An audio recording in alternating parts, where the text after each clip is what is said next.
정부가 적극 추진하기로 한 북한 개별 관광에 대해 미국이 우리 측 결정을 존중한다는 입장을 밝혔다고 이도훈 한반도 평화교섭본부장이 전했습니다. 미국과 긴밀히 협의하기로 했지만 냉랭한 북한을 설득하는 부담도 동시에 감당해야 할 것으로 보입니다. 청와대와 여당이 부동산 시장 안정화에 대한 강한 의지를 밝힌 가운데 12.16 부동산 대책 이후 서울 아파트값 상승률이 4주 연속 둔화했습니다. 하지만 경기 지역을 중심으로 오름폭이 커지는 등 이른바 풍선 효과도 나타나고 있습니다. 9억 원 이상 주택을 가진 1주택자에 대한 전세 대출이 오는 20일부터 사실상 전면 중단됩니다. 정부는 상황에 따라 대출을 더 조이고 보유세도 강화하는 방안을 추진할 방침입니다.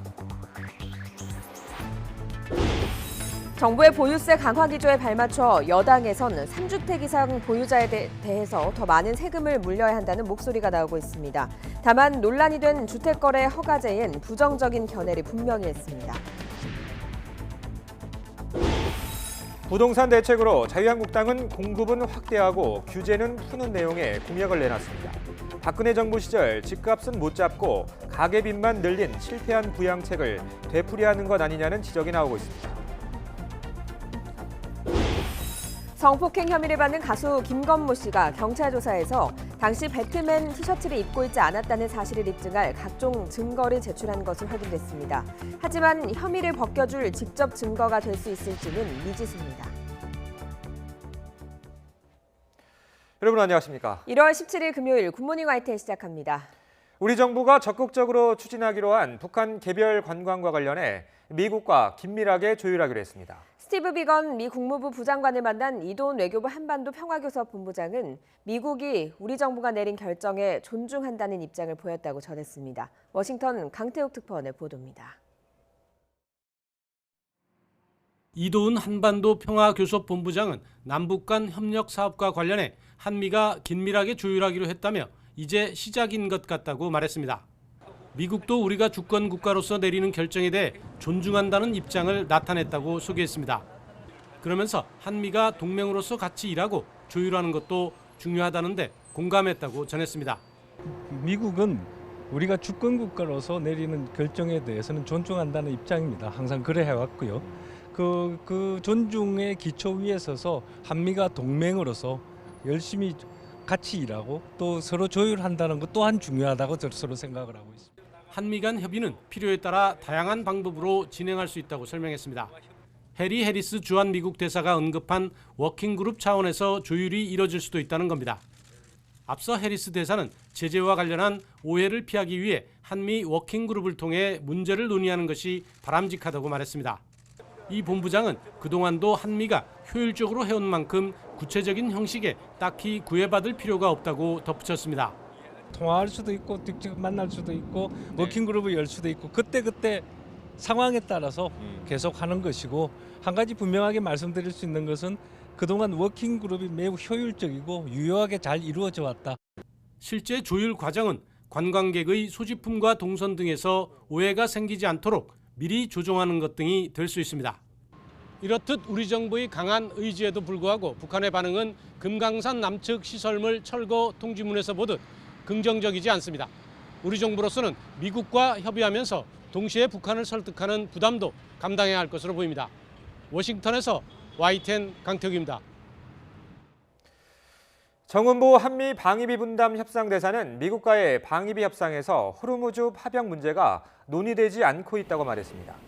한국이 미국산 무기를 구매하며 동맹에 기여하고 있다는 점을 미치게 설득하고 있지만 구체적 무기 관련 사업이나 한국 국방부의 사업비로 반영하는 방안 등은 논의되지 않고 있다고 설명했습니다. 한미 방위비 분담금 협상에 대해서 호프먼 미 국방부 대변인은 중동이든 유럽이든 아시아 등 동맹이 분담금을 약간 더 올리길 기대한다고 밝혔습니다.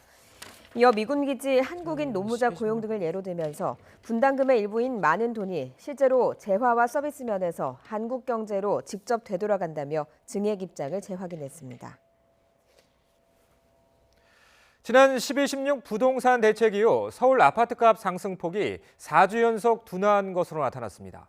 다만 경기 지역을 중심으로 오름폭이 눈에 띄면서 수도권 곳곳에서 풍선 효과가 나타나고 있습니다. 백종규 기자가 보도합니다. 문재인 대통령의 신년 기자회견. 문 대통령은 부동산 시장이 불안해지면 더 강력한 대책을 내놓겠다고 공언했습니다. 지난 7일 신년사에 이어 불과 일주일 만에 집값 안정화에 대한 강력한 의지를 나타냈습니다. 우리 시민들이 납득하기 어려울 만큼 그리고 위화감을 느낄 만큼 그런 급격한 그 가격 상승이 있었는데 그런 급격한 가격 상승들은 원상 회복되어야 한다고 생각합니다. 청와대 참모진까지 나섰습니다.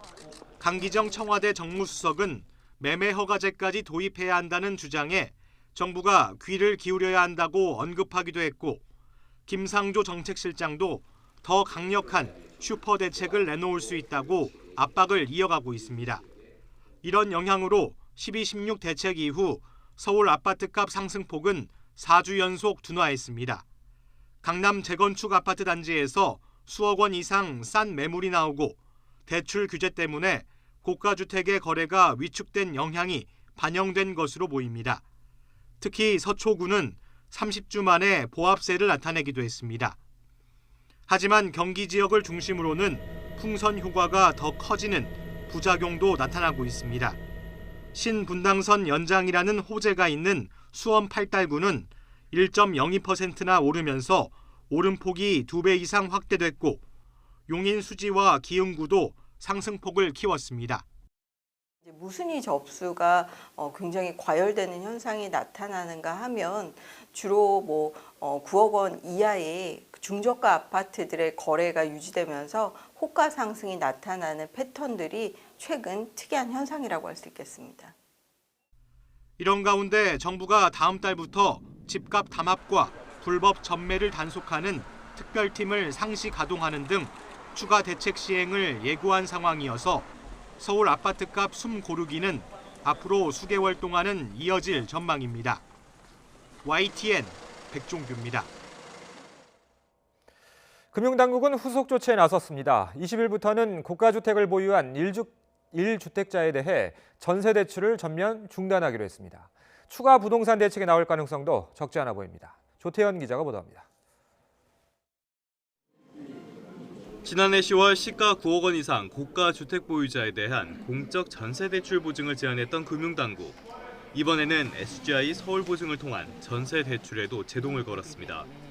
은행에서 전세 대출을 받을 때 주택금융공사와 주택도시보증공사, SGI 서울보증의 보증이 필요하다는 점을 고려하면 사실상 20일부터는 고가 1주택자의 은행 전세 대출이 전부 막힌 셈입니다. 다만 21일 기준으로 9억 원 초과 15억 원 이하 1주택자가 전셋집 이사로 금액을 늘리지 않고 대출을 다시 이용할 땐 4월 20일까지 한 차례에 한해 보증을 계속 이용할 수 있습니다. 전세 대출을 받은 뒤에는 3개월에 한 번씩 규제 준수 여부를 확인받아야 합니다. 만약 9억 원이 넘는 주택을 사거나 주택을 여러 채 보유하게 되면 곧바로 전세 대출은 회수됩니다. 전세 대출을 받아서 갭 투자를 하는 수요 자체가 줄어들 수가 있기 때문에 주로 고가 주택을 중심으로 위축되는 효과가 있을 것으로 예상이 됩니다. 정부와 금융당국은 이른바 풍선 효과가 일어나 9억 원이 넘지 않는 주택의 가격도 오른다면 지금보다 대출을 더 조이고 보유세도 강화하는 방안을 추진한다는 방식입니다. YTN 조태현입니다. 정부의 보유세 강화 기조에 발맞춰 여당에서는 3주택 이상 보유자는 지금보다 더 많은 세금을 물려야 한다는 목소리가 나오고 있습니다. 다만 주택거래 허가제에는 부정적인 견해를 분명히 밝혔습니다. 나연수 기자가 보도합니다. 집권여당 대표의 신년 기자간담회에서 당의 총선 전략과 장애인 비하 논란 다음으로 관심이 쏠린 건 부동산 정책이었습니다. 이해찬 대표는 기본적으로 보유세는 강화하고 거래세는 인하하는 기조로 가야 한다고 말했습니다. 실거주 목적 이외에 다른 사람이 살 집으로 이익을 내려는 생각 자체가 바람직하지 않다는 겁니다. 3주택을 가지고도 세금 많이 내야 하느냐고 그렇게 하는 그 문제 제기가 온당하다고 생각하십니까? 그건 아닙니다. 문재인 정부 출범 이후 18차례 부동산 대책을 내놓으며 세금 부과와 대출 규제로 수요 억제에 집중한 정부 기조를 따라가겠다는 의미입니다. 이를 반영하듯 당에서는 다주택자의 종합부동산세를 더 세분화해야 한다는 지적이 기획재정위원회 간사를 통해 나왔습니다. 1주택과 2주택, 3주택 이상만으로 구분된 종부세 과세 체계가 중장기적 조세 정의에 부합하느냐는 건데 세 채 이상 집을 많이 가질수록 세금을 더 많이 내야 한다는 얘기입니다. 예를 들어 집 3채를 소유한 사람과 집 5채를 보유한 사람에게 동일한 세금을 부과하는 것이 조세정의 측면에서 적정한지 검토할 필요가 있습니다. 다만 강기정 청와대 정무수석이 언급해 논란이 된 주택거래 허가제에 대해서는 당 대표가 분명하게 선을 그었습니다. 허가제 같은 경우는 굉장히 강한 국가 통제 방식인데 그런 건 시장 경제에서는 적절하지가 않습니다. 자유한국당이 박근혜 정부 시절 부동산 정책으로의 회귀를 주장하면서 여야의 부동산 공약은 이제 뚜렷한 대결 양상을 띠게 됐습니다. 투기지역 다주택 보유 후보자들에게서는 부동산 매각 서약서까지 받겠다는 민주당. 진정성 호소를 넘어 무주택자의 표심을 당길 부동산 공약을 완성하는 데 공을 들이고 있습니다. YTN 나연수입니다. 자유한국당은 두 번째 총선 공약으로 공급은 확대하고 규제는 푸는 내용의 부동산 대책을 내놨습니다. 박근혜 정부 시절 부동산 경기 부양책과 닮은 꼴입니다. 현 정권과 각을 세우기 위해서 실패한 정책을 되풀이하는 것 아니냐는 지적이 나오고 있습니다. 한현희 기자입니다. 박근혜 정부 초기 부동산 정책은 돈을 풀어 경기를 부양하는 데 초점이 맞춰졌습니다.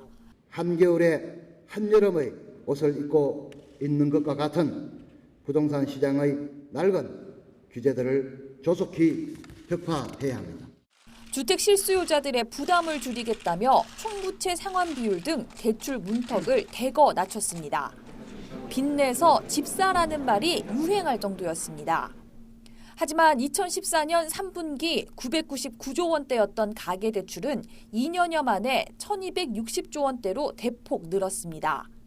결국 2년이 채 되지 않아 박근혜 정부와 여당인 새누리당은 대출을 죄는 쪽으로 정책 방향을 돌릴 수밖에 없었습니다. 강남의 이 청약이 과열을 되는 부분에 대해서는 손을 좀 봐야 되는 걸 검토해야 될 시기가 아닌가.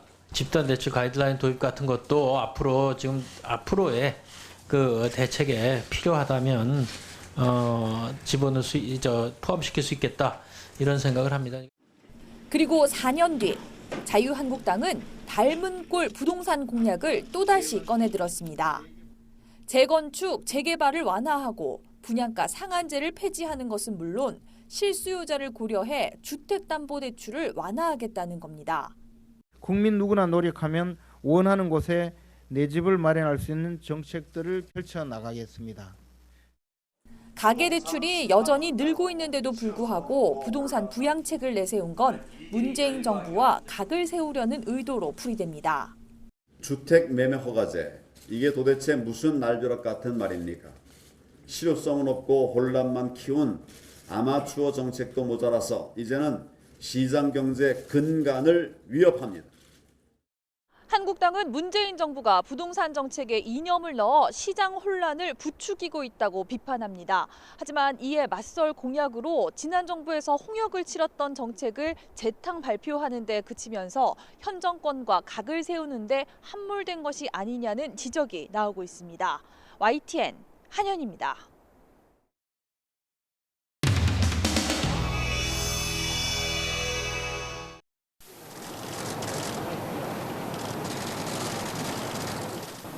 이낙연 총리가 아닌데 뭐 사진을 찍어.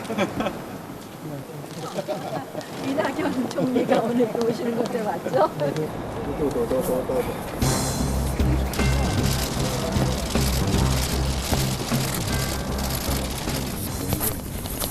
뉴스가 안 되게 해드릴게요. 오늘 뉴스가 안 되게 해드리겠다. 어제 기대하지 마세요.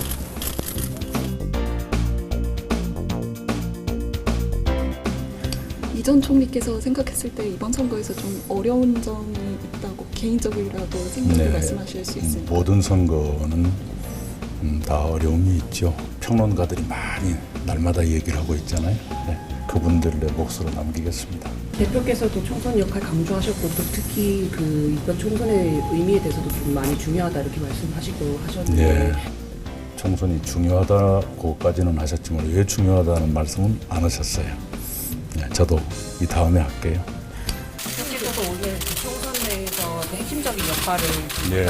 총선에서 좀 어떤 역할을 대표님도 핵심적이라고만 했지 구체적으로 말씀 안 하신 걸 제가 무슨 재주로 알겠습니까? 생각하시는 역할은 그럼 좀 어떻게 되시나요? 그러니까 그것이 당에서 나한테 어떤 책임을 질까를 내가 궁금하다는 뜻이지 내가 생각한다 처지가 아니라고 말씀드렸잖아요. 그렇죠?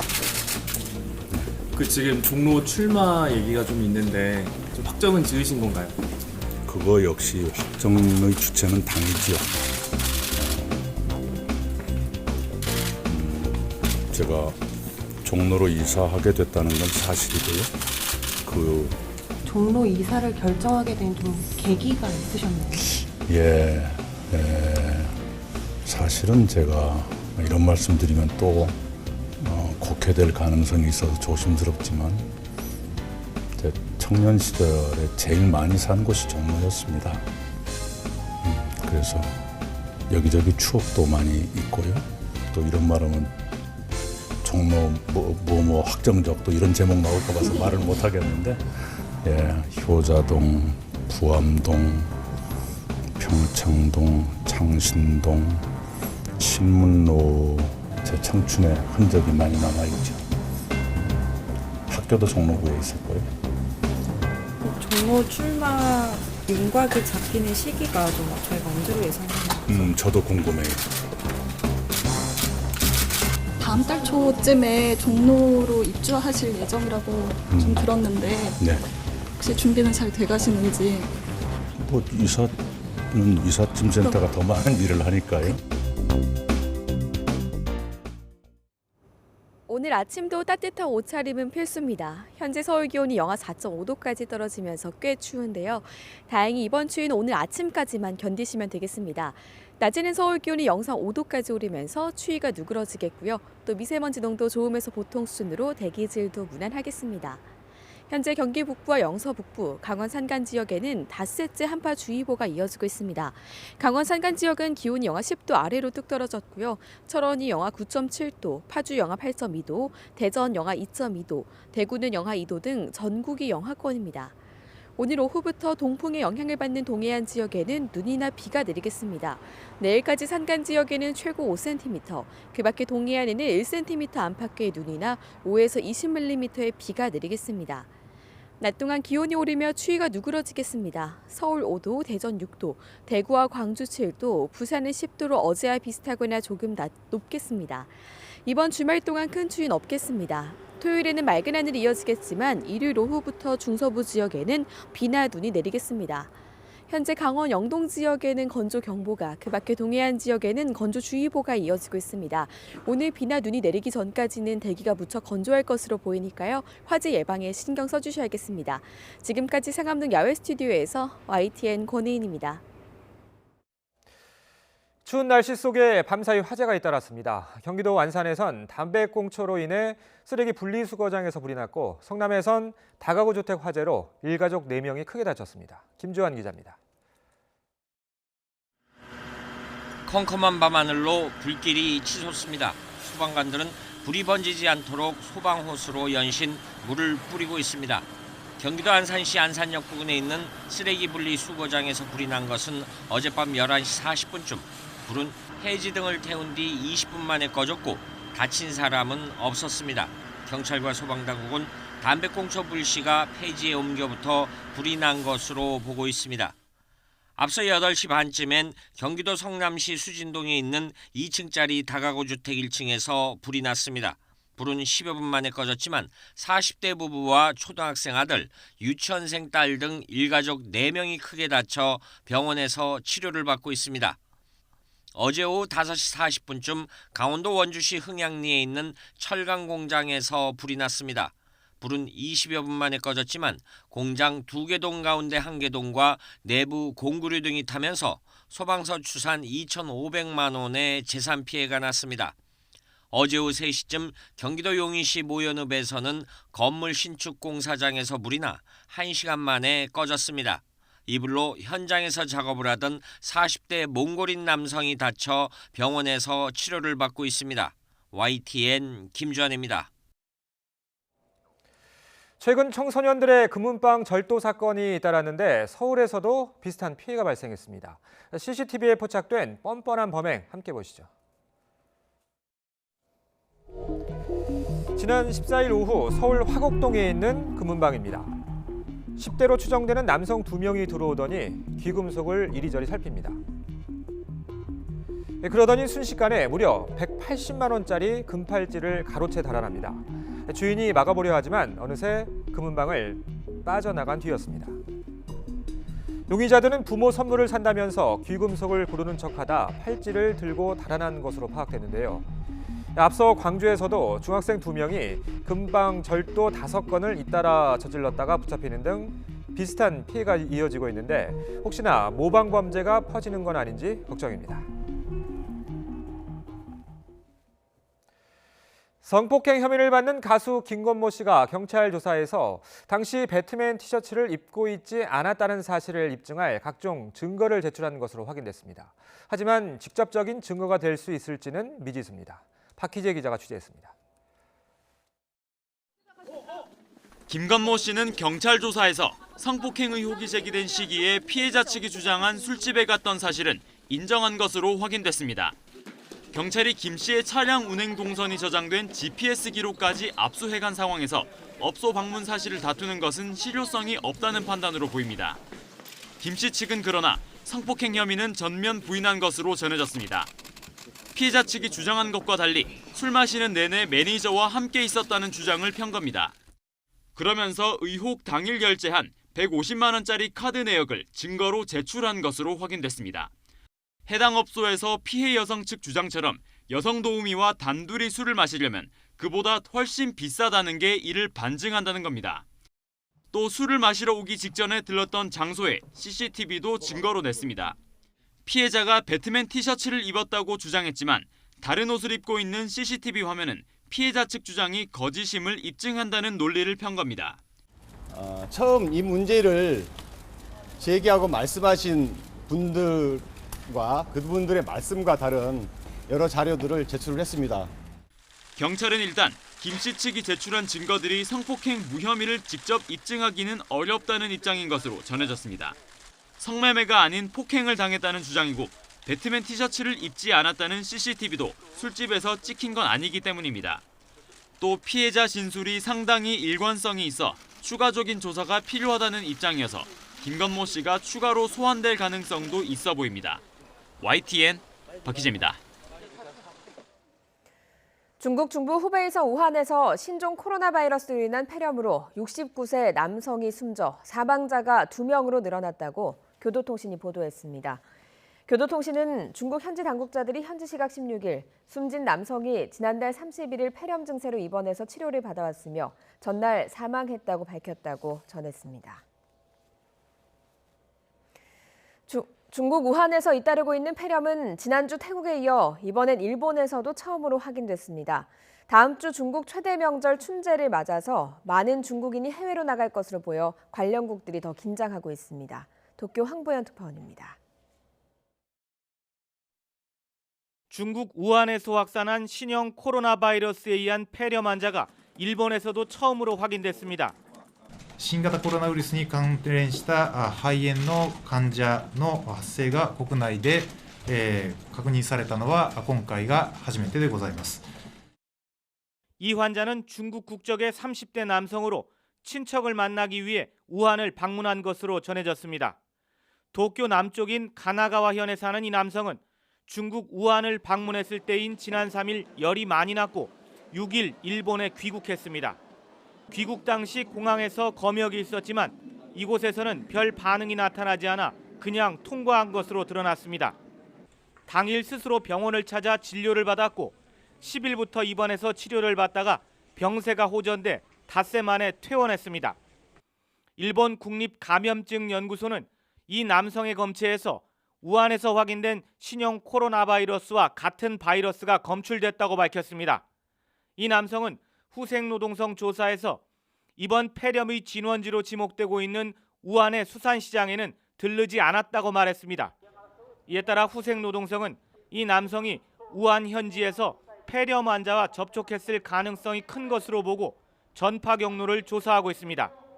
일본 정부는 총리실 위기관리센터를 중심으로 관련 정보 수집과 경계를 강화하고 있습니다. 国際的な情報収集や検疫の着実な実施、万全の体制で行っていく。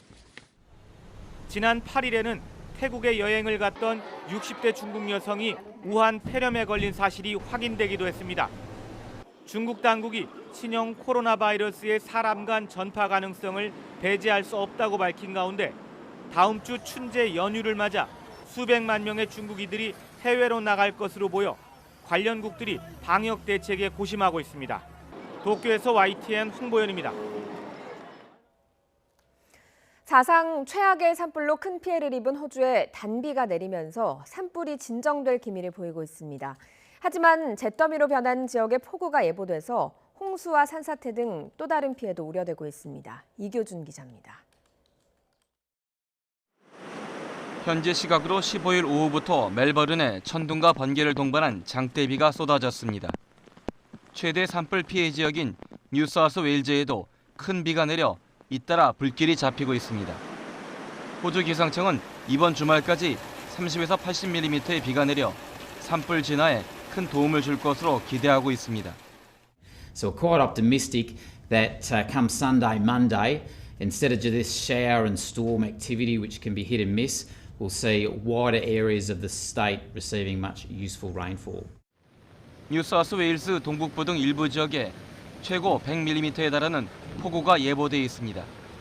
이에 따라 나무들이 잿더미로 변한 산에서 산사태가 발생할 수 있다는 우려가 커지고 있습니다.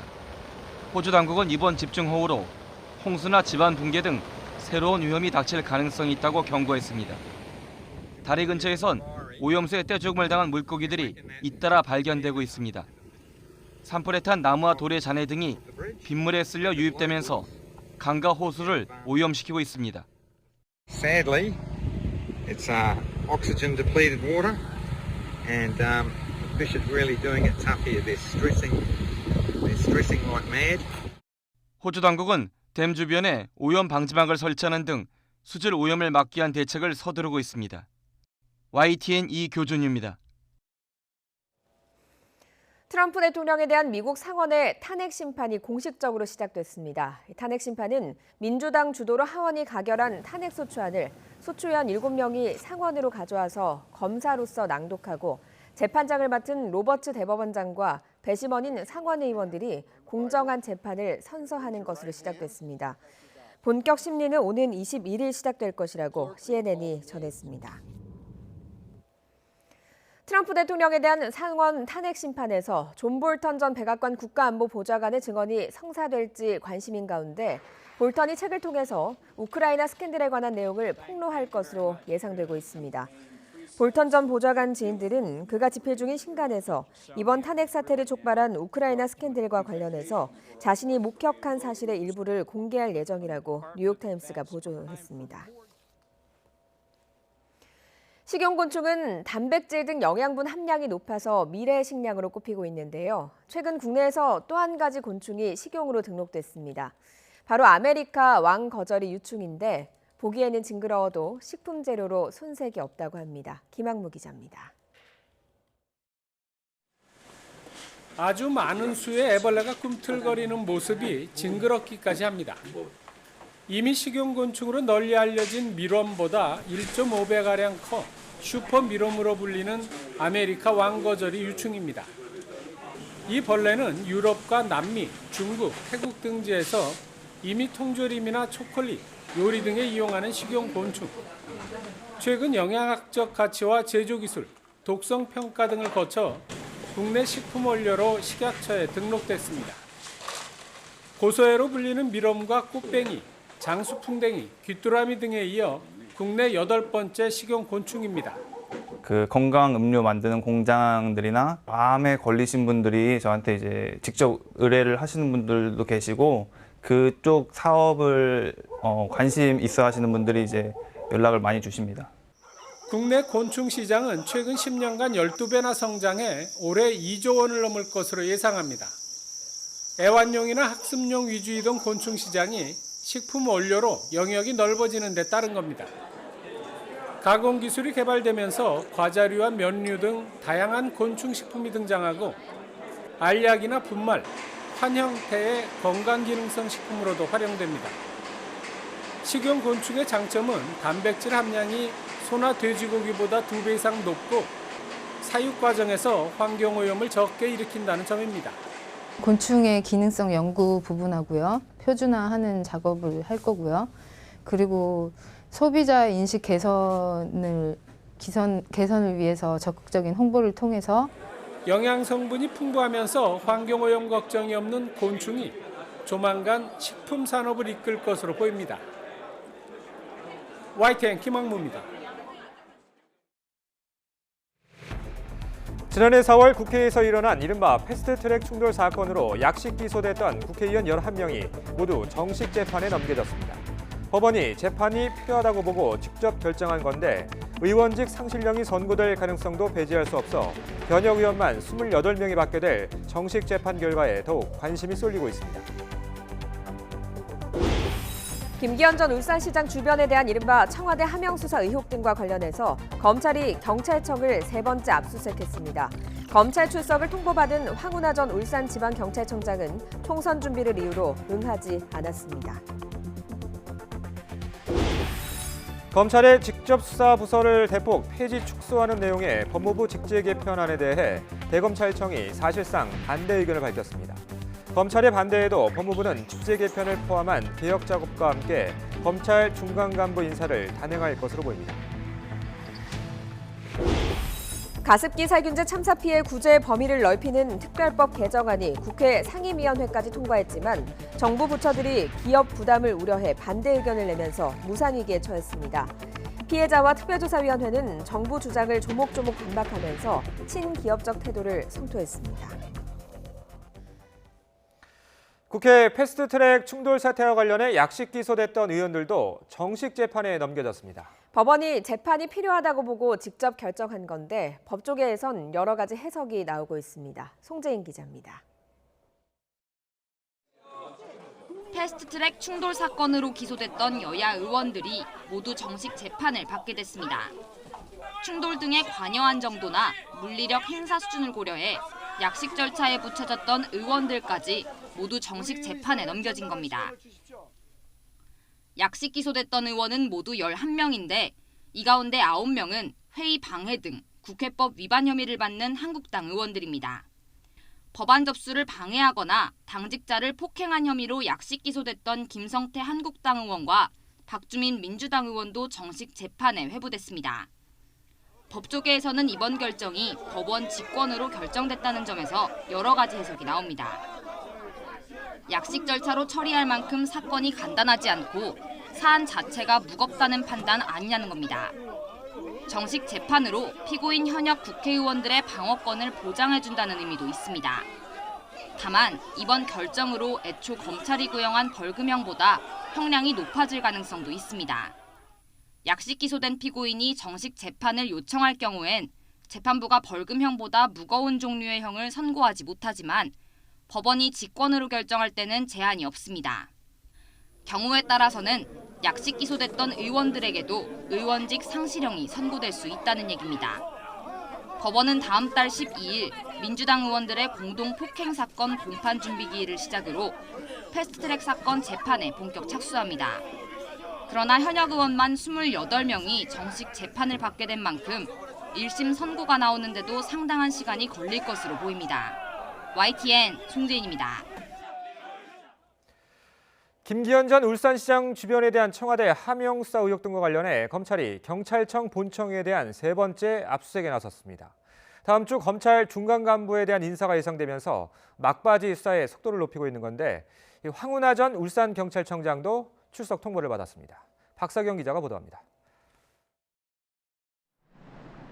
김기현 전 울산시장에 대한 청와대 하명 수사 의혹과 관련해 검찰이 경찰청에 대한 추가 압수수색에 나섰습니다.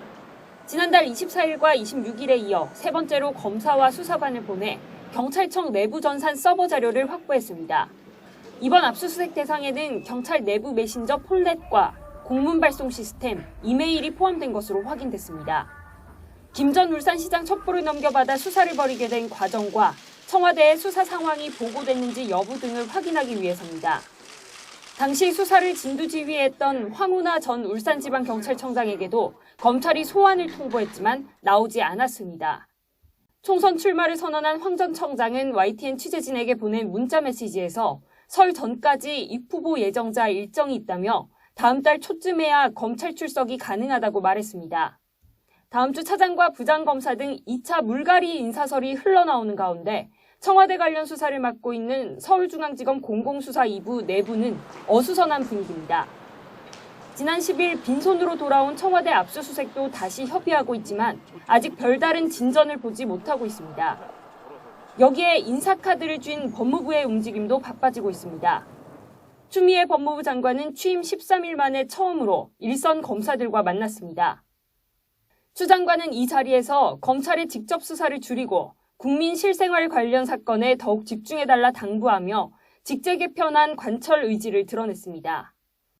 또 법무부는 최근 검찰 내부망을 통해 부장검사급 검찰 주요 보직에 대한 내부 공모를 공지하며 인사 임박을 알렸습니다. 고위급 간부에 이어 중간 간부마저 교체될 경우 수사 동력을 잃을 수 있는 만큼 검찰은 인사단행 직전까지 수사에 전력을 다할 방침입니다. YTN 박서경입니다. 대검찰청이 검찰의 직접 수사 부서를 대폭 폐지하거나 축소하는 내용의 법무부 직제 개편안에 대해 사실상 반대 의견을 밝혔습니다.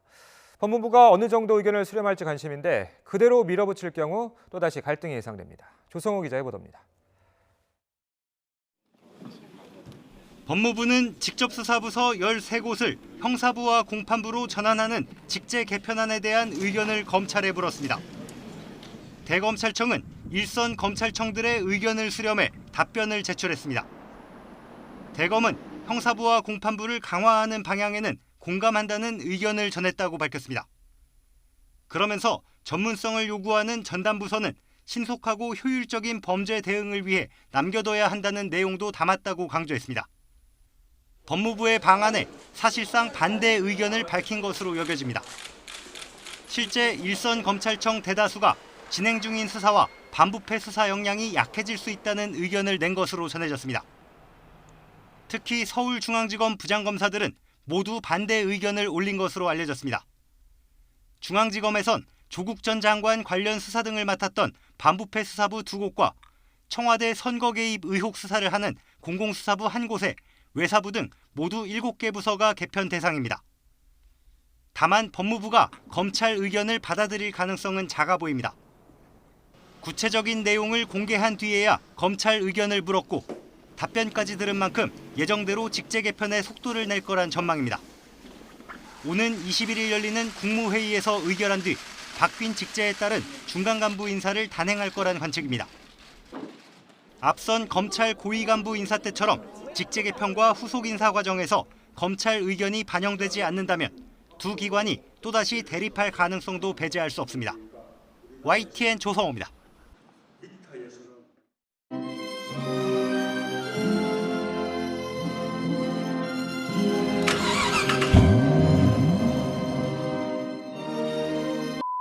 대한민국 생산성을 높이는 일을 해보고 싶습니다. 유력기지를 위해 끝까지 함께 힘껏 싸워나갈 것을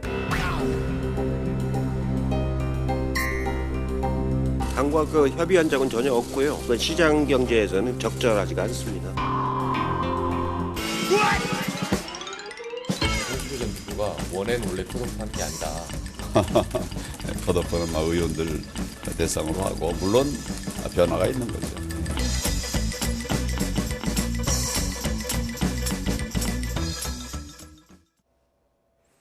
장애인 비하 논란에 휩싸인 더불어민주당 이해찬 대표가 거듭 사과했습니다. 전해 들어서 한 말인데 상처를 줬다면 죄송하다고 했습니다. 직접 들어보겠습니다. 그런 분석이 있다는 얘기를 제가 이제 전해 들어서 한 말인데 그 결과로 인해서 그 여러 가지 그 좀 상처를 줬다고 하면 그 죄송하다는 말씀을 다시 드리겠습니다. 의도를 가지고 한 말씀이 아니고 그 무심께 이제 그 분석한 얘기를 들어서 얘기한 건데 다시 한번 사과를 아까 이제 드렸습니다. 그건 제가 거듭 사과를 드렸기 때문에 여러 가지 무슨 의도적으로 한 게 아니고 그 말하자면 불식간에 한 거기 때문에 자꾸 더 말씀드릴 건 아닌 것 같습니다. 이 자꾸 그 말씀을 하는데 더 이상 말씀을 안 드리겠습니다. 보수통합 논의와 관련해서 새로운 보수당의 정병국 의원은 당내 의원 각각의 견해 차이가 있다고 했습니다. 특히 유승민 의원에 대해서 아쉽다는 입장을 밝혔습니다. YTN 정치 인터뷰 당당당에서 한 발언 직접 들어보겠습니다. 8인 8색이라고 그랬죠? 예, 그런 말이 있는데 예. 사실입니까? 저도 8인 8색이라고 얘기를 했는데 네. 사실이죠. 그게 이제 그 힘이 그게 이제 바로 새로운 보수당의 힘이라고 생각을 해요. 저 생각이 다르니까 아쉬움이 있죠. 그렇기 때문에 제 얘기를 하는 거고 그러면서도 이런 그 생각이 다른 걸 얘기를 하면서도 좁혀가는 게 정치인 거고요. 2월 10일 전후로 해가지고는 새로운 당이 창당됐으면 좋겠다는 게 저희들 목표이기 때문에 거기에 맞추려면 빨리 단축을 시켜야죠. 개별 관광 등 남북 간 협력 사업에 대해서 이도훈 외교부 한반도 평화교섭본부장은 이제부터 한미가 긴밀하게 협력해 가기로 했다고 밝혔습니다. 또 미국이 주권 국가로서 한국의 결정을 항상 존중했다며 오해가 생기지 않도록 한미 간 긴밀한 조율을 거치겠다는 입장을 피력했다고 전했습니다. 이 본부장은 현지 시각 16일 미국 워싱턴 DC 국무부 청사에서 스티븐 비건 국무부 부장관과 오참을 겸한 면담 후 특파원들과 만나 이같이 밝히면서 이제부터 시작인 것 같다고 말했습니다. 네, 오늘 아침도 따뜻한 옷차림은 필수입니다. 어제보다 기온이 1, 2도가량 높긴 하지만 여전히 전국이 영하권인데요. 오늘 철원의 기온이 영하 13.8도, 서울 영하 4.5도, 대구 영하 2도까지 떨어져 있습니다. 오후부터 동풍의 영향을 받는 동해안 지방에는 비와 눈 소식도 있습니다. 산간에는 최고 5cm, 그 밖에 동해안에는 1cm 안팎의 눈이 오거나 최고 20mm의 비가 내리겠습니다. 눈비가 내리기 전까지는 대기가 무척 건조합니다. 영동 지방은 어제 건조 경보로 특보가 강화된 만큼 화재 예방에 더욱 신경 써주시기 바랍니다. 주말인 내일은 하늘 표정이 맑겠고요. 일요일에는 전국이 흐린 가운데 서울 등 중서부 지방에 비나 눈이 오겠습니다. 오늘 오전까지 수도권 등 중서부 지역은 미세먼지 농도가 한때 높아질 수 있겠습니다. 낮부터는 추위가 누그러지겠는데요. 서울 5도, 대전과 전주 6도, 대구와 광주 7도가 예상됩니다. 날씨 정보였습니다.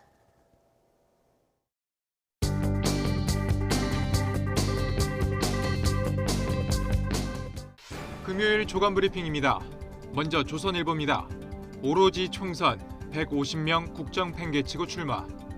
공직 인사들이 줄사표를 내면서 국정은 뒷전이 됐다고 지적했습니다.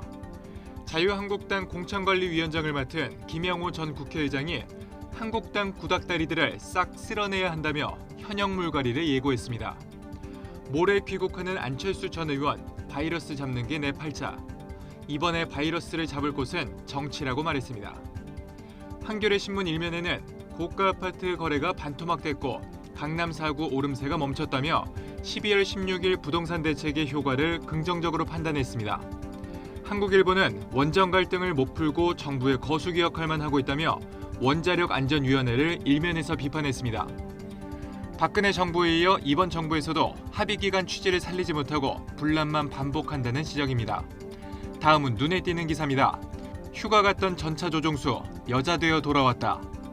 현직 하사가 휴가 기간에 성전환 수술을 받은 뒤 여군으로 복무를 원했지만 군은 장애로 판정해 전역 대상에 올렸습니다. 9점이나 앞섰는데도 버저비터 3점 슛. 감독은 왜 끝까지 공격 지시했을까?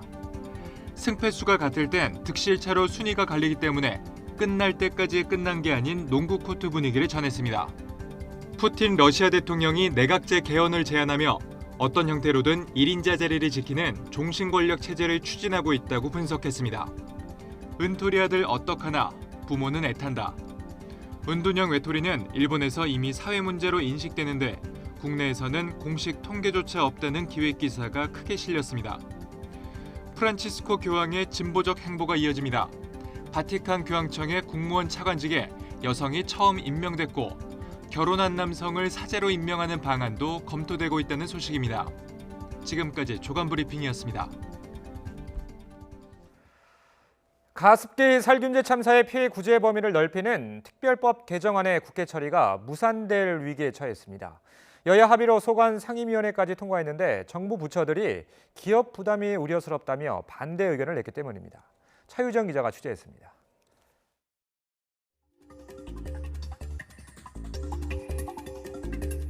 두 달 전 폐암으로 숨진 가습기 살균제 사용자 장모 씨. 살균제를 5년 넘게 쓰고 질병을 얻었는데도 장 씨는 생전 피해자 지원을 거의 못 받았습니다. 폐암이 정부가 인정하는 피해 질환이 아니라는 이유 때문이었습니다. 5가지 질환만 인정하는 정부 기준이 너무 협소하다는 목소리가 커지면서 피해 구제 범위를 확대하는 내용의 개정안이 지난해 9월 발의됐습니다. 국회 소관 상임위원회도 여야 합의로 통과하면서 기대감이 어느 때보다 높았지만 마지막 문턱인 법사위에서 가로막혔습니다. 일부 조항이 기업 부담을 지나치게 가중한다는 이유로 법무부와 기획재정부 등이 반대하고 나섰기 때문입니다. 나는 기획재정부, 환경부, 법무부, 도대체 이 사람들은 누구를 위해서 지금 일을 하고 있는지, 기업을 위해서 일을 하고 있는지. 가습기 살균제 참사를 조사하는 특별조사위는 정부 주장을 조목조목 반박했습니다. 살균제 노출과 질병의 인과관계를 증명하는 책임을 해당 기업에 돌리는 건 과도하다는 지적에는 전문 지식이 없는 피해자에게만 책임을 지운 현행법이 더 문제 아니냐고 반박했습니다. 안전성 연구를 제대로 안 하고 심지어 유해성을 은폐하려 했던 가해 기업이 응당져야 할 책임이라는 겁니다. 후유증까지 피해 질환으로 인정하는 조항이 너무 막연하다는 우려에 대해선 운영 과정에서 심의를 거쳐 피해 질환을 추려낼 수 있다고 설명했습니다. 그 노출로 인해서 질병이 발병하거나 악화가 되면 인정을 해주자 하는 게 이 법안의 취지고요. 이 부분을 전적으로 그 원인이 아니라고 하는 것이 입증이 되면 그거는 제외할 수 있도록. 조사위는 사실상 총선 국면이 시작되면서 개정안이 물거품이 될지 우려스럽다면서 정부의 적극적인 협력을 촉구했습니다. YTN 차유정입니다. 축구부 운영비를 횡령하고 학부모를 성폭행한 혐의를 받고 있는 정종선 전 한국고등학교 축구연맹 회장의 구속 여부가 오늘 결정됩니다. 정 전 회장은 지난 2017년부터 고등학교 축구 감독으로 재직하면서 학부모들로부터 운영비 등의 명목으로 수천만 원을 받아 챙기고 술자리에서 학부모를 성폭행한 혐의를 받고 있습니다. 진범 논란을 빚어온 이춘재 8차 사건의 재심 첫 재판이 다음 달 6일에 열립니다. 공판 준비 기일은 검찰과 재심 청구인 양측의 입장을 확인하고 향후 입증 계획을 논의하는 자리로 청구인 윤모 씨도 직접 참석할 것으로 알려졌습니다. KT의 딸을 부정 채용시킨 혐의를 받고 있는 자유한국당 김성태 의원에 대한 1심 선고가 오늘 내려집니다. 김 의원은 지난 2012년 국회 환경노동위원회에서 노동위원회 국정감사에서 이 전 회장의 증인 채택이 무산되도록 해준 대가로 딸의 KT 정규직 채용을 얻어낸 혐의를 받고 있습니다. 선출직 공무원은 공직선거법이나 정치자금법이 아닌 형사사건에서 금고 이상의 형을 확정받으면 직을 잃게 됩니다. 세월호 보도 개입 혐의로 기소된 무소속 이정현 의원에 대해 대법원이 벌금 1,000만 원을 확정했습니다. 편성에 간섭해 방송 독립을 침해한 사례로 유죄가 확정된 건 방송법이 제정된 지 33년 만에 처음입니다. 강희경 기자가 보도합니다. 세월호 참사가 발생한 지 닷새 뒤인 2014년 4월 21일 이정현 당시 청와대 홍보수석은 김시곤 KBS 보도국장에게 전화를 겁니다. 해경이 적극적으로 퇴선 명령을 내리지 않았다는 기사에 대해 항의하기 위해서입니다. 뉴스에다가 지금 해경이 잘못한 것처럼 그런 식으로 내고 있잖아요. 해경 비판 기사가 또 보도됐던 4월 30일, 이번에는 뉴스 편집 방향까지 제시합니다. 다른 걸 대처를 좀 해주든지 아니면 한다면 말만 바꿔보면 되니까 한 번만 더 녹음 좀 한 번만 더 해주시오. 논란 끝에 방송법 위반 혐의로 재판에 넘겨진 이정현 의원에 대해 대법원은 최종적으로 유죄 판단을 내렸습니다. 방송법상 방송 편성에 대해서는 어떠한 규제나 간섭도 할 수 없고 이를 어기면 2년 이하의 징역 또는 3천만 원 이하의 벌금에 처하게 돼 있습니다. 1심과 2심 모두 이 의원의 혐의를 유죄로 인정했는데 법리를 오해한 잘못이 없다는 게 대법원 판단입니다. 지난 1987년 방송법 제정 이후 편성에 개입해 방송의 자유와 독립을 침해한 혐의로 기소된 것도 유죄 확정 판결이 나온 것도 모두 이번이 처음입니다. 다만 징역형을 선고한 1심과 달리 2심에서 벌금 1,000만 원으로 감형됐고 대법원에서 벌금형이 확정되면서 이 의원은 국회의원직을 유지하게 됐습니다. 선고 직후 이 의원은 세월호 유족들에게 위로가 되어주기는커녕 또 다른 상처가 됐을 것을 생각하면 송구하고 마음이 무겁다고 사과했습니다. 이어 사법부 판단에 조건 없이 승복한다며 이번 사례를 계기로 언론의 자유와 독립이 더 견고하게 보장되기 바란다고 밝혔습니다. YTN 강희경입니다. 국내 사모펀드 업계 1위인 라임 자산운용의 펀드 환매 중단 사태가 일파만파 커지고 있습니다. 펀드 돌려막기와 불안전 판매 논란 속에 추가 환매 중단 가능성까지 나오면서 피해 규모가 2조 원에 육박할 것으로 우려됩니다. 최영 기자가 보도합니다. 지난 2015년 문을 연 라임 자산운용은 높은 수익률을 자랑하며 국내 1위 사모펀드 운용사로 우뚝 자리매김했습니다. 그런데 문제가 시작된 건 지난해 10월. 세계 모펀드에 투자한 아들펀드 1조 6천억 원어치가 잇따라 환매를 중단한 뒤부터입니다. 당초 저희가 의도한 주식 전환을 통한 유동성 확보가 어렵게 되었고 펀드 투자자들의 보호 및 투자 대상 기업들의 주가 정상화 측면에서 펀드들의 환매 및 상한을 연기하고 이때만 해도 자금 사정이 원인인 듯 했지만 환매 중단 가능성이 또 나오자 얘기가 달라졌습니다. 이른바 펀드 돌려막기 의혹이 불거진 겁니다. 신용보험에도 가입해 비교적 안전하다고 여겨진 무역금융 펀드의 투자금 일부가 엉뚱하게도 앞서 환매가 중단된 부실 펀드로 흘러들어갔습니다. 원리금이 다 보장된다고 했거든요. 무역 대출 채권에 투자하는 거라고 들었지 이 상품이 이렇게 뭐 부분적으로라도 어디 다른 데 투자된다는 얘기는 단 한 번도 들은 적이 없고요. 주로 개인들이 투자에 나섰는데 추가 환매 중단까지 이루어지면 피해 규모는 2조 원에 육박할 전망입니다. 문제가 커지자 금융감독원은 회계법인을 통해 실사에 들어갔고 결과는 이르면 이달 말 나올 예정입니다. 이런 가운데 라임 자산운용은 환매 중단 펀드에 대해 필요할 경우 회계상 손실로 처리하는 상각 계획을 밝혔습니다.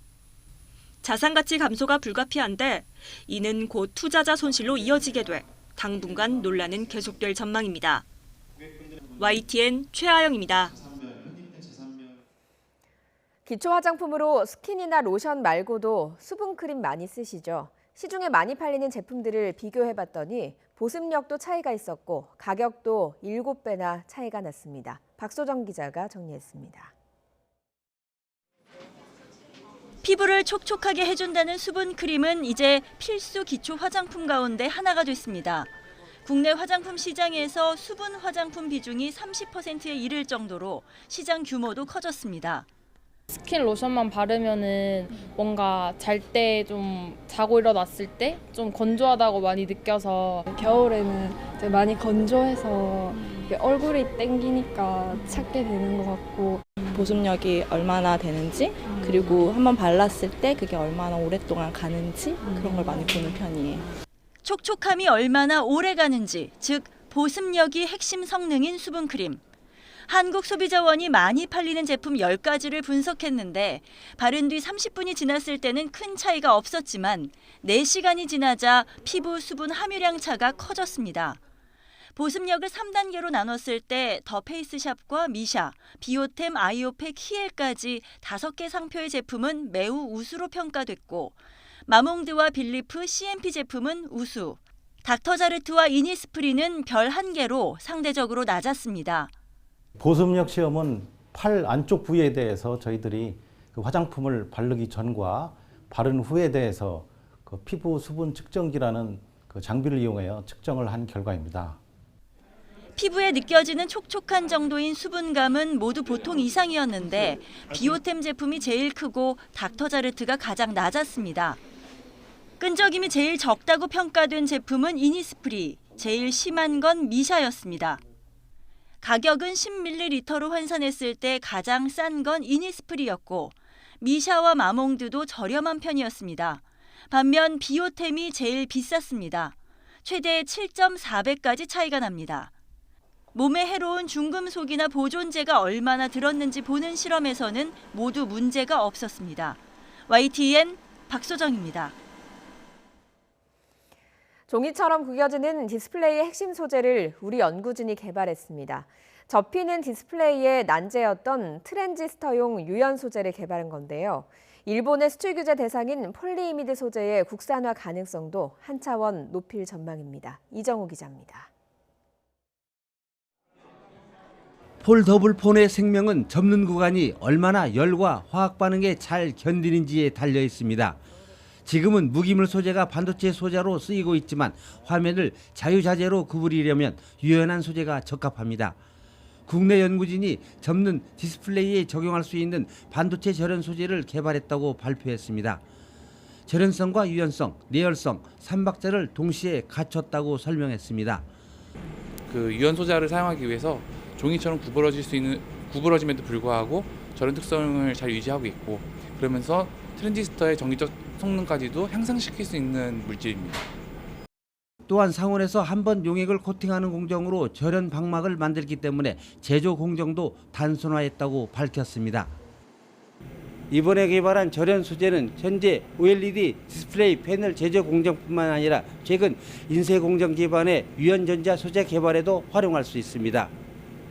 일본 무역 분쟁에서 이제 나타난 것과 같이 기능성 폴리미드 소재를 국산화하는데 큰 의미를 가질 수 있을 거라고 생각을 하고 있습니다. 포항공대 정성준 교수팀과 공동으로 진행된 이번 연구 성과는 재료공학 분야 세계적 권위지에 실렸습니다.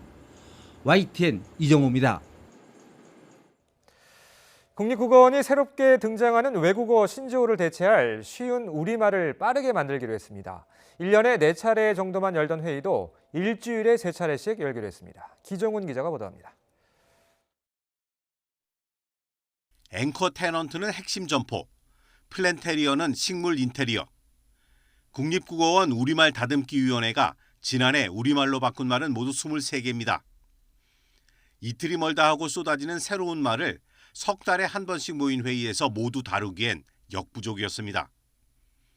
게다가 순화어를 아무리 잘 만들어도 외국 용어가 널리 쓰이기 시작한 뒤에 나오면 외면받기 일쑤였습니다.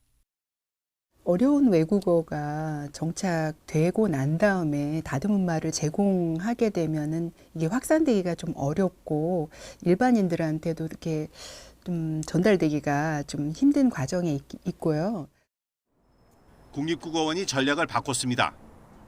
직접 모이는 대신 SNS 회의로 바꿔 매주 3번씩 회의하기로 했습니다. 10명씩으로 구성된 새말 모임 3개조가 각각 일주일에 하나씩 새로운 말을 논의하는 겁니다. 이를 위해 매일 20개 주요 언론사의 기사 제목을 검색해서 신조어를 찾아 새말 모임에 전달하게 됩니다. 새 용어가 언론에 등장한 지 3일 안에 새 우리말을 제안하겠다는 목표입니다.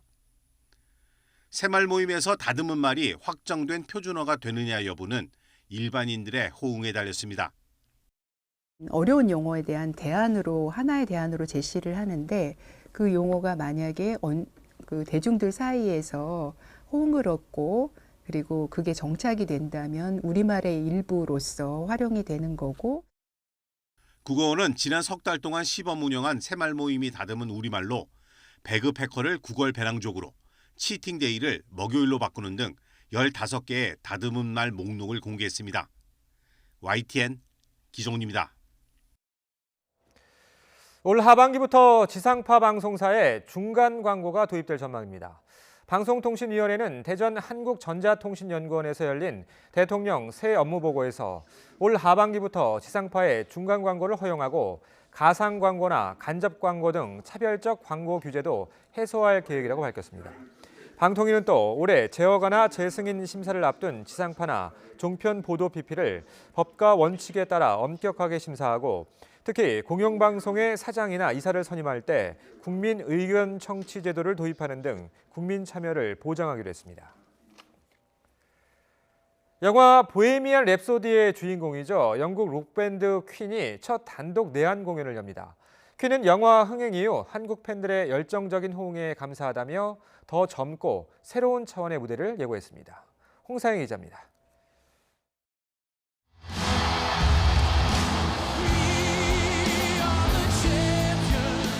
락의 전설 그룹 퀸이 한국 팬들을 위한 무대에 섭니다. 지난 2014년 록 페스티벌 슈퍼소닉 2014에 참여한 지 5년 5개월 만인데 단독 공연으로는 처음입니다. 공연에 앞서 열린 기자 간담회에서 로저 테일러는 영화 보헤미안 랩소디의 흥행 이후 한국 팬층이 매우 젊어졌다며 과거와 다른 차원의 공연이 될 것이라고 약속했습니다. I think we have another level because we have another younger audience. After working with Adam for so many years, the shows have got better and better and better. So this is a great time. 퀸의 더 랩소디 투어 일환으로 진행되는 이번 공연에서 프레디 머큐리의 빈자리는 지난 2012년부터 보컬을 맡아온 아메리칸 아이돌 출신 애덤 램버트가 대신합니다. There's only one Freddie Mercury. With Roger and Brian's help, I quickly learned that instead of imitating Freddie or copying what Freddie did, the key to really making this work and to have some integrity. 브라이언 메이는 인천국제공항에서 위아더 챔피언을 부르며 멤버들을 기다린 한국 팬들을 보고 깜짝 놀랐다며 감사의 마음을 전했습니다. 또 세계를 휩쓴 BTS 등 K-팝에 대해서는 색다른 감성으로 영향력을 펼치고 있다며 과거 로켓롤처럼 미래의 변화에 슬기롭게 대처하길 바란다고 조언하기도 했습니다. When we were young, rock music was the language of the kids, of the young, and it grew up. I think everybody thought that rock and roll would be finished after a few years. It would be very interesting to see what happens with K-pop. Does it grow with the generation, and does it continue to be the voice of that generation? 퀸은 지난 1971년 프레디 머큐리와 브라이언 메이, 존 디콘, 로저 테일러의 4인조 밴드로 출발해 15장의 정규 앨범을 발표했고 전 세계에서 2억 장이 넘는 음반 판매량을 기록했습니다. 지난 1991년 숨진 프레디 머큐리의 삶을 그린 영화 보헤미안 랩소디는 2년 전 우리나라에서만 1,000만 명에 가까운 관객을 불러 모아 역대 음악 영화 흥행 1위에 오르기도 했습니다. YTN 홍상입니다. 우리나라로 귀한 KCC 선수 라거나에 이어서 인삼공사의 외국인 선수 브랜든 브라운도 개인 SNS를 통해 받은 인종차별 메시지를 공개해 충격을 안겨주고 있습니다. 브라운이 공개한 메시지에는 심각한 인종차별적 욕설과 함께 교통사고가 나길 바란다는 등의 충격적인 내용들이 담겨 있습니다. 브라운은 전날 먼저 인종차별 메시지를 공개한 라거나를 위해서 가족을 위해 농구에만 전념하길 바란다며 격려하기도 했습니다. 테니스와 정구단을 운영하는 NH농협은행이 테니스 유망주 백다연 선수에게 후원금 3천만 원을 전달했습니다. 주니어 세계 랭킹 31위인 백다연은 국내 최고 권위의 주니어 대회인 장호배에서 3년 연속 정상에 오른 선수로 오는 20일 개막하는 호주 오픈 주니어 여자 단식에서 NH농협은행 로고를 달고 뛸 선수입니다.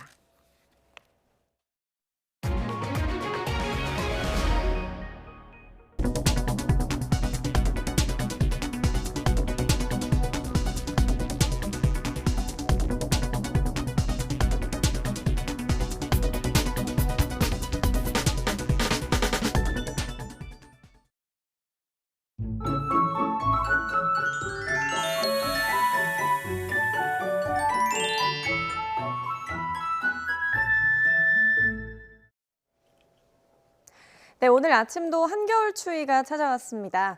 서울의 아침 기온 영하 4.5도까지 떨어졌는데요. 그래도 낮에는 영상 5도까지 오르면서 어제보다 한결 쌀쌀함이 덜 하겠고요. 주말에는 점차 영하 2도까지 오르면서 추위가 누그러지겠습니다.